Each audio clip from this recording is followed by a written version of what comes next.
Bonjour mes très chers bien-aimés, que Dieu vous bénisse ce matin et nous sommes en train de vous enseigner la suite de notre enseignement sur l'équilibre et la grâce. Comme d'habitude, nous sommes des parleurs et nous aimons bien parler de choses et surtout nous consommons les termes et les mots, croyant les comprendre en termes d'écriture. Oh, la Bible dit l'écriture tue, mais l'esprit vivifie. Ça veut dire il y a une partie que nous devons comprendre par notre tête parce que c'est l'écriture et la langue qui s'expriment.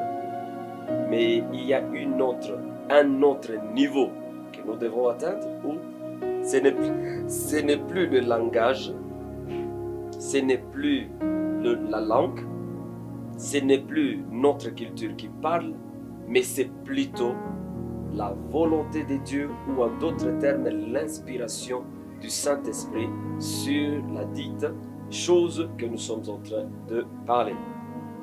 C'est pourquoi nous devons faire très attention. Qu'à un certain moment, on a tendance à croire que nous connaissons, mais en réalité, nous sommes aveugles, comme la Bible le dit. Plusieurs pensent connaître, mais en réalité, il n'y a rien. Comme l'église de Laodicée qui pense tout connaître, mais en réalité, ils n'ont que la connaissance, mais ils n'ont pas la révélation sur cette connaissance. Je pense que la chose que nous devons suivre et approfondir, c'est la révélation, parce que c'est dans la révélation que nous pouvons connaître la volonté de Dieu et non dans l'écriture. Et à ce niveau, je veux commencer notre cours d'aujourd'hui et nous allons lire le verset de Jean 14, 6. La Bible dit ceci, Jésus lui dit, « Je suis le chemin, la vérité et la vie. Nul ne vient au Père que par moi. » Ce verset, c'est petit. Mais en réalité, ça révèle quelque chose. Parce qu'à un certain moment, quand nous disons que Jésus-Christ nous a appelés, on a tendance à croire que c'est tout de suite que nous obtenons ce qu'il nous a promis. Or, la Bible parle qu'il y a un chemin. Le chemin, c'est toute une histoire. Et quand on quitte le chemin, il y a une autre dimension que nous atteignons, la vérité. Et c'est toute une histoire aussi. Or, quand on atteint la vérité, c'est là qu'on découvre la vie. Or, aujourd'hui, dans notre thème, nous allons parler d'un sous-thème qui s'intitule « Le choix ». On ne peut jamais atteindre un choix aussi longtemps que vous êtes encore prisonnier. Un prisonnier n'a pas de choix. Il doit vivre sous cette prison. Ça veut dire il y a des normes et des principes qu'on lui a prescrits pour être prisonnier. Et quand je parle du prisonnier, je parle de quelqu'un qui est dans l'équilibre de l'arbre de la connaissance du bien et du mal. Ça veut dire on est en train de mettre en quarantaine le pouvoir de l'arbre, comme je l'ai dit dans nos numéros passés. Et c'est à ce niveau-ci que vous allez comprendre une chose, mes bien-aimés. Que le choix, c'est un chemin. Pour atteindre le choix, on doit vaincre la loi. Je vous ai dit, la loi, on ne quitte pas parce qu'on a déclaré qu'on a quitté la loi. Et aujourd'hui, nous disons, il y a des chrétiens et nous déclarons à haute voix que nous sommes sous la grâce. Mais en réalité, nous ne comprenons pas le sens ou le mot dans sa profondeur sur la grâce. La grâce, oui, nous sommes sous la grâce, mais nous devons comprendre la grâce vient d'où et c'est quoi en fait la grâce. Quand vous lisez l'histoire du tabernacle, on va vous décrire comment le tabernacle était construit. Le tabernacle avait le parvis extérieur, parvis intérieur, et dans le parvis intérieur où tout a commencé. C'est là où il y a l'autel des holocaustes, c'est là où il y a le cuve des reins. Il y avait pas mal de choses qui permettaient à ce que l'homme puisse accéder dans les lieux saints. Mais pour y arriver, les gens qui étaient dans le parvis extérieur étaient des nations. Et ils n'étaient pas autorisés à pénétrer dans le tabernacle. Et quand on nous parle de la grâce, on nous montre que Jésus nous a ouvert le chemin vers ce parvis, vers le parvis intérieur. Or, si nous accédons dans le parvis intérieur, le chemin devient maintenant ouvert. Et même la Bible dit, je suis la porte. Or, si Jésus dit, il est la porte, ça veut dire, il est la grâce.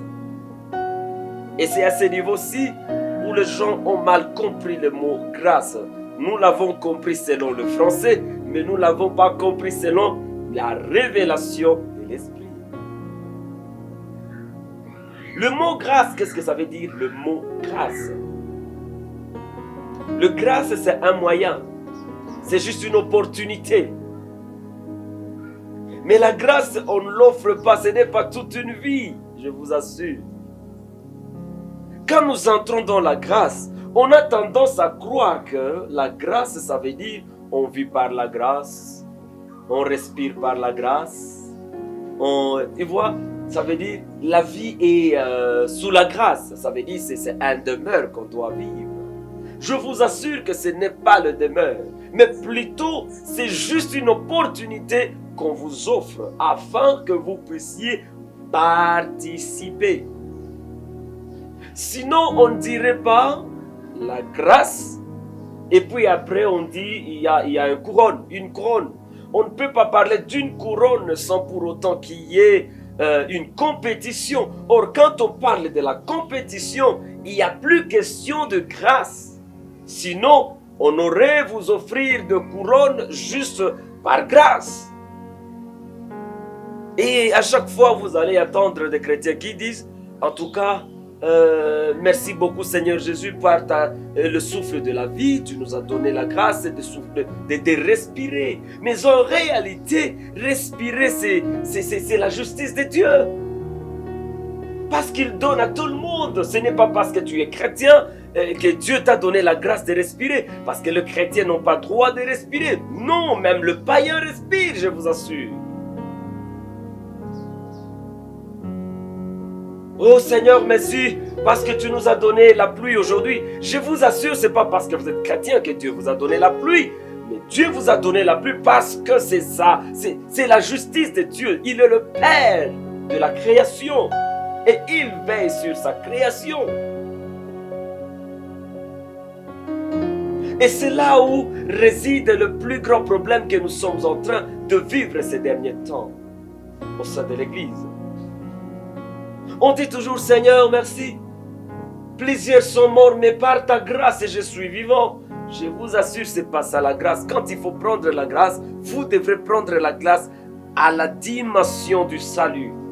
La chose qu'on ne devrait pas accéder. Nous qui étions dans les parvis extérieurs, Christ nous a ouvert la porte vers le parvis intérieur afin que nous puissions prendre l'élan et marcher sur ce chemin.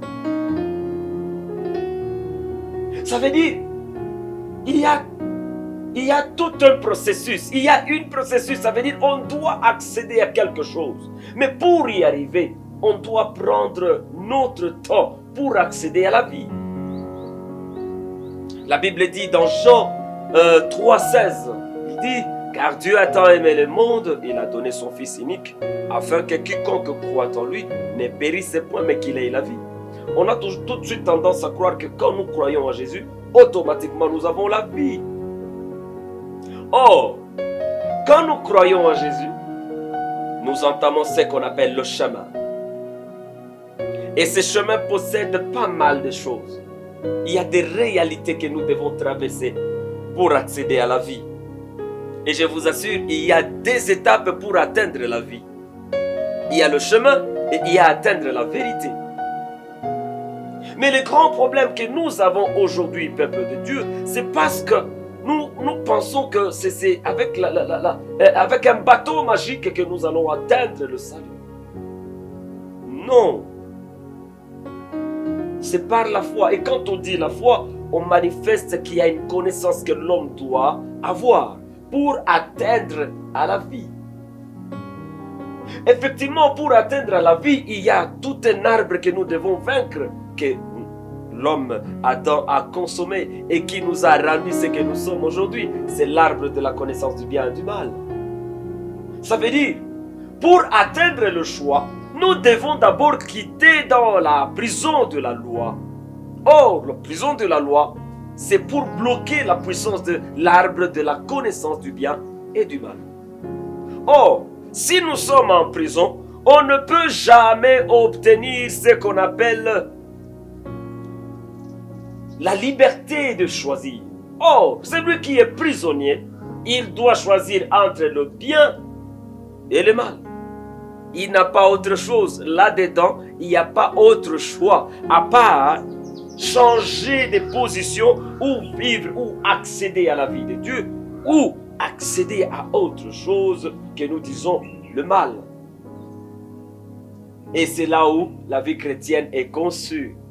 Malheureusement, on a pris la loi pour demeure. Or, la loi ne sera jamais un demeure, mais plutôt la loi. La loi, c'est juste un pédagogue, un enseignant. Et quand nous croyons en Jésus-Christ, qu'est-ce qui se passe? Nous devons faire stop. Nous devons abandonner. Or, quand on parle de l'abandon, on voit quoi? Quand on parle de l'abandon, ça veut dire j'accepte Jésus-Christ. Automatiquement, on te donne la loi. En d'autres termes, on te met en prison. Si tu prenais, je ne sais pas, si tu étais prostituée ou quoi, tu abandonnes. Si tu étais bandit, tu abandonnes. Si tu tuais les gens ou bien si tu étais un grand voleur, tu abandonnes. C'est ça, croire en Jésus. Vous êtes d'accord, vous et moi. Mais en réalité, c'est ça la prison qu'on nous met dedans.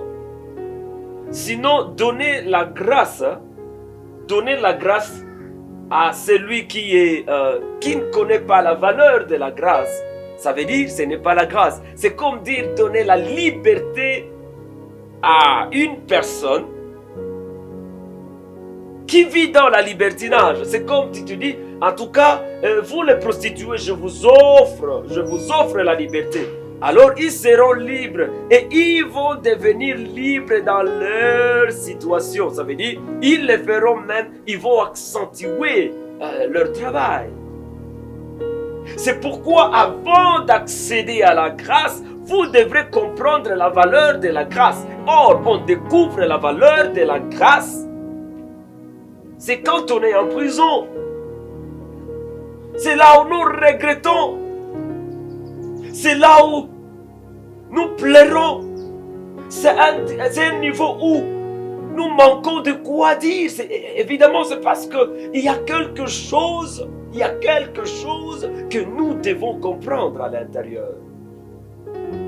Et quand on vous parle sur le baptême d'eau, mourir pour vivre avec Christ, mourir, on meurt quand?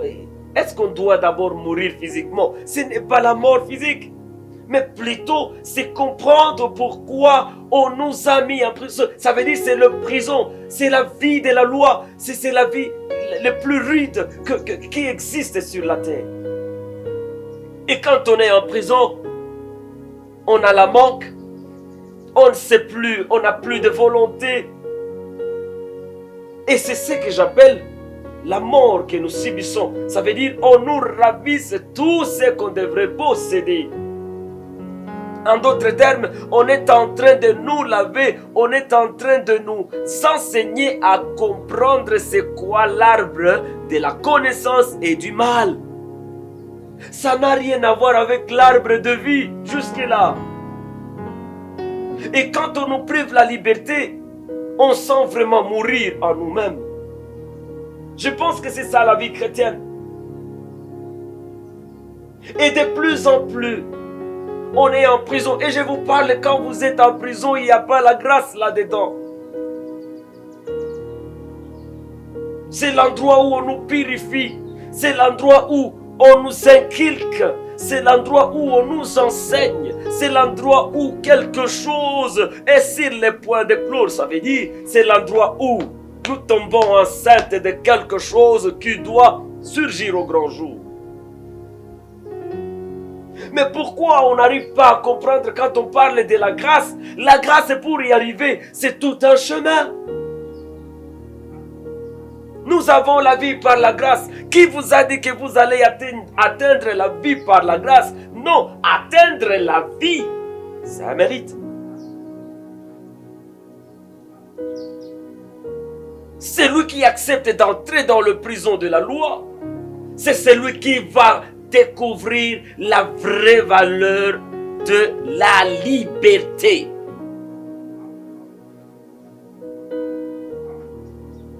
Quand est-ce qu'on nous donne la grâce? C'est quand on doit nous libérer du prison de la loi. Dis, waouh, je suis libre. En tout cas, je comprends pourquoi on m'a enfermé. Je comprends pourquoi le vol. Je comprends pourquoi l'impudicité et autre chose est mauvais. Nous aimons déclarer les choses, mais il y a un problème. On dit, je suis grand. Je n'en disconviens pas parce que tu as déclaré que tu es grand. Mais dis-toi que pour devenir grand, il y a un chemin. Ça veut dire on ne devient pas grand une fois. On doit naître, on doit prendre le temps de la croissance et aussi atteindre la maturité. Mais quand tu dis je déclare que je suis grand, effectivement c'est bon, c'est une réalité. Mais c'est comme quelqu'un qui dit, qui montre la fin sans pour autant savoir le chemin qui doit lui amener à cela. C'est comme ça aussi quand nous parlons de la grâce. Nous parlons de la grâce, on dirait c'est quelque chose qu'on doit obtenir et puis ça suffit. Dieu, nous vivons par la grâce, nous ne sommes pas la grâce. Je vous dis alors, le païen vit par quoi? Le païen vit aussi par la grâce. C'est ce qu'on appelle la justice de Dieu. Dieu est juste. Il donne le soleil pour le bon et pour le mauvais. Dieu est juste. Il fait tout ce qu'il fait. Et quand il fait ce qu'il fait, il le fait par sa bonté, parce qu'il est Dieu. Mais quand il s'agit de la grâce est quelque chose qu'on doit obtenir.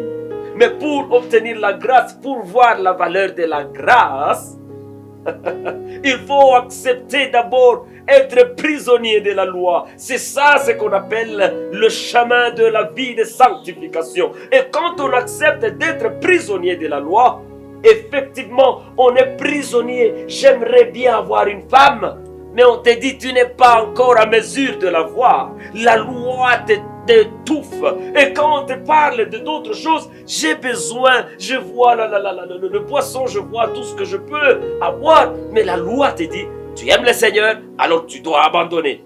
Mais en réalité, qu'est-ce que la loi était venue faire? En réalité, l'impudicité, pourquoi on a donné le nom à l'acte sexuel comme l'impudicité, comme adultère? Effectivement, parce que ce sont des limites qu'on a établies. Mais en réalité, l'acte lui-même n'est pas du tout mauvais. L'acte n'est pas mauvais. Pourquoi? Parce que l'acte, c'est ce qu'on autorise les mariés à le faire. Mais c'est un prison qu'on vous met dedans pour comprendre pourquoi on doit le faire et pourquoi pas on ne doit pas le faire. Parce que si aujourd'hui nous voyons les enfants de la rue, si aujourd'hui nous voyons les enfants sorciers, si aujourd'hui nous voyons tous ces genres de choses, c'est parce que les gens utilisent cet outil avec légèreté. Et c'est maintenant que vous comprenez le sens de la loi. La loi vient nous enseigner comment vivre, comment marcher dans ce que nous sommes en train de faire. Et quand on vous dit d'abandonner l'impudicité, ça ne veut pas dire que demain, on ne va plus vous demander, mais messieurs, nous ne voyons pas votre fiancé. Quand on vous refuse quelque chose, ça ne veut pas dire que demain, on ne va pas vous autoriser à l'avoir. Mais comprenez d'abord le sens profond de la loi. Si nous ne comprenons pas le sens profond de la loi, il nous sera difficile d'accéder aux choses de Dieu. Or, nous disons, en tout cas, je vais atteindre, j'ai la grâce. Et bon, effectivement, parce que nous disons que la grâce, c'est quelque chose qu'on n'a pas mérité. Oh, gloire à Dieu. Effectivement, on n'a pas mérité de quitter la loi. Parce que quand on nous parle de la grâce, on nous parle de la grâce, quelque chose qui vient après la loi. Mais quelqu'un qui n'a jamais vécu la loi, comment tu vas lui dire qu'il est sous la grâce? Il faut d'abord accéder à la loi. Et la loi rude, je vous assure. Et quand vous êtes sous la loi rude, quand on vous apporte la grâce, en tout cas, vous trouvez la vie. En tout cas, vous vous sentez libre. Et vous allez voir et glorifier Dieu. Pourquoi? Parce que vous avez retrouvé le bonheur de la vie. Mais vous donnez la grâce quand vous ne connaissez pas c'est quoi la grâce. C'est aberrant. Et la grâce, c'est quoi? C'est quand vous êtes en prison et le Saint-Esprit vous éclaire à l'intérieur. Et le Saint-Esprit vous donne les éléments. Et le Saint-Esprit vous aide à avoir les éléments pour convaincre Madame la loi qui est très rude avec vous. Parce qu'on ne quitte pas la loi parce qu'on le veut. On doit prouver à la loi qu'on a compris. Et si tu n'as pas compris la loi, je t'assure mon bien-aimé, tu resteras là-dedans et tu mourras même là-dedans. Pourquoi? Parce que Israël n'a pas pu pénétrer en Canaan, le pays où coule le miel. Israël n'a pas pu, je vous assure. Pourquoi? Parce que ils ont refusé la loi. Et qu'est-ce que la Bible dit? Dieu les a exterminés tous en cours de route. C'était des enfants qui étaient nés dans le désert qui ont atteint Canaan. Mais les gens qui devraient y accéder, ils n'ont pas pu. Vous savez pourquoi? Parce qu'ils ont refusé. Ils ont refusé de marcher selon les normes de la loi. Nous allons lire un peu dans Galates. Nous allons lire un peu dans Galates, chapitre 5, versets 22 à 23. 22 dit ceci. Mais les fruits de l'esprit est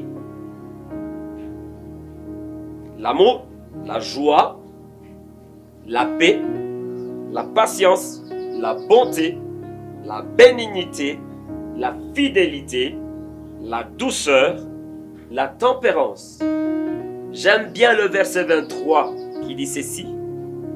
Et la loi n'est pas contre ces choses. Quand on dit que la loi n'est pas contre ces choses, comprenez mes bien-aimés, ça veut dire quoi? La loi n'est pas contre ces choses. Quand la Bible dit la loi n'est pas contre ces choses, ça veut dire ce sont des caractères que nous devons adopter étant en prison. Or, ces caractères, c'est le Saint-Esprit qui nous souffle ces caractères. Et quand le Saint-Esprit nous souffle cela, voilà, je vous dis, ce sont des clés de la prison. Ça veut dire, pour sortir de prison, on doit posséder ce genre de trucs. Ça veut dire, ce sont des choses qu'on doit présenter auprès de la loi. En disant la loi, voici, en tout cas, on a compris. Et comment est-ce que la loi nous traite derrière ces choses? Quand nous manifestons l'amour, la loi nous tente. Est-ce que c'est vrai? Est-ce que tu as l'amour? Effectivement, quand nous disons que nous avons l'amour, ce sont des slogans. Je dis, j'aime Dieu, j'ai l'amour. Effectivement, quand vous avez l'amour, je n'en disconviens pas, vous avez l'amour. Et je le déclare, vous avez l'amour. Mais il y a quelqu'un qui ne vous croit pas au mot. C'est la loi. tu dois convaincre la loi que tu as l'amour. Oh, quand Dieu nous fait, on parle toujours du baptême de feu, où Dieu nous fait passer par le feu. Effectivement, tu sais, le feu, ça veut dire quoi? C'est le pouvoir que Dieu a donné à la loi de nous faire passer par le feu. Tenter nos désirs et voir si réellement nous ne sommes plus sous nos désirs, mais plutôt nous sommes sous ces éléments que je viens de vous parler, l'amour, la bénignité, la beauté, la fidélité et autre chose. Effectivement, et la Bible dit, et la loi n'est pas contre ces choses. Ça veut dire, nous avons besoin de l'autorisation de la loi pour quitter. Or, si nous n'avons pas cette autorisation de quitter, ça veut dire, nous sommes encore dans la loi. Imagine, Jésus passait chez Jean-Baptiste et Jean-Baptiste lui déclare des choses. Mais la Bible dit, et l'Esprit de Dieu l'amena dans le désert pour être tenté. Effectivement, vous devrez comprendre que, effectivement, on dit que vous êtes le Fils de Dieu, mais on doit vous tenter pour voir si réellement vous êtes le Fils de Dieu. Il nous a donné grâce. La grâce, c'est quand tu es en prison et que tu découvres l'amour. Oh my God. La grâce, c'est quand tu es en prison de la loi et que tu découvres la bonté. Et quand tu commences à faire la bonté, tout le monde ne te croit pas comme on n'a pas cru à Paul. La Bible dit on n'a pas cru à Paul. Pourquoi? Parce qu'on savait que Paul est un tueur. Et ça a été tout un problème pour Paul. Paul n'a pas été accepté par le chrétien. On disait toujours que cet homme ici garde quelque chose. Il va nous surprendre. Il va nous surprendre. Effectivement, Paul a souffert. Et il fallait que Paul prouve. Il fallait que Paul prouve. Et c'était tout un problème. Mais il fallait que Paul apprenne à vivre dans la prison. C'est là où on nous donne les rudiments. Et quand on nous parle de rudiments, on nous parle du maîtrise de l'arbre de la connaissance du bien et du mal et non de la vie. La loi n'a jamais été dans l'arbre de la vie, mais plutôt la loi a toujours été là pour nous mesurer, ce que nous sommes. Tu dis que tu as l'amour, tu dois affronter la haine. Tu dis que tu as l'amour, tu dois affronter la méchanceté. La Bible dit si on te gifle ici, retourne l'autre qu'on le fasse la même chose. Effectivement, quand vous dites ça, c'est trop facile. Mais quand vous êtes devant la chose, la Bible dit aimez vos ennemis. Qui aujourd'hui est capable d'aimer son ennemi? Or, aujourd'hui, l'Église, le travail que nous avons resté à faire, c'est de tuer nos ennemis par nos déclarations en disant que mon ennemi meurt, que mon ennemi, je ne sais pas quoi. Il y a plein de choses qu'on est en train de dire au sein de l'Église aujourd'hui. Et je vous demande un peu, est-ce que c'est ça la grâce de Dieu? La grâce, c'est parce que tu as péché et que tu dois venir et demander à Dieu, pardonne-moi. Et Dieu directement, comme il est compatissant, il te pardonne. Essayons de changer cette nature à nous. Essayons de changer le truc qu'on est en train d'imaginer. Or, si nous n'arrivons pas à comprendre cela, nous sommes des prisonniers de la loi et la mort nous attend quelque part. C'est pourquoi je dis ceci, mes bien-aimés. On ne peut jamais atteindre au choix s'il n'y a pas le chemin à passer. Or, le choix, c'est au niveau de deux arbres. Tu dois choisir ou bien rester dans l'arbre de la connaissance du bien et du mal, ou bien accéder à l'arbre de vie. Et pour accéder à l'arbre de vie, c'est là qu'on va découvrir le terme grâce. Parce qu'à un certain moment, il y a quelque chose que j'ai publié il y a quelques jours que j'ai publié au Facebook en disant que la grâce, c'est un mérite. Alors c'était difficile de gens de comprendre. Or, si vous suivez cet enseignement, vous allez comprendre que, effectivement, pour atteindre la grâce, Et dans notre prochain numéro, je vais vous expliquer d'abord le choix pour atteindre la grâce. Or, si vous ne comprenez pas, vous serez prisonnier et prisonnier à vie de la loi. Pourquoi? Parce que vous ne comprenez pas pourquoi la loi vous a mis en prison. Or, si vous ne comprenez pas le sens de la loi, le sens ou la valeur de la loi, il vous sera difficile d'accéder au salut qui est la grâce de Dieu. Or, la grâce, c'est la vie. Que Dieu vous bénisse et qu'il bénisse tout le monde qui m'entend. Mes bien-aimés, abonnez-vous pour avoir la suite de nos enseignements. Ici, on vous enseignerait aussi sur le couple, on vous enseignerait aussi sur la vision du monde et sur la politique du monde, et vous serez bénis. Et vous allez comprendre que Dieu nous a appelés à vivre de grandes choses. Que Dieu vous bénisse abondamment. Amen.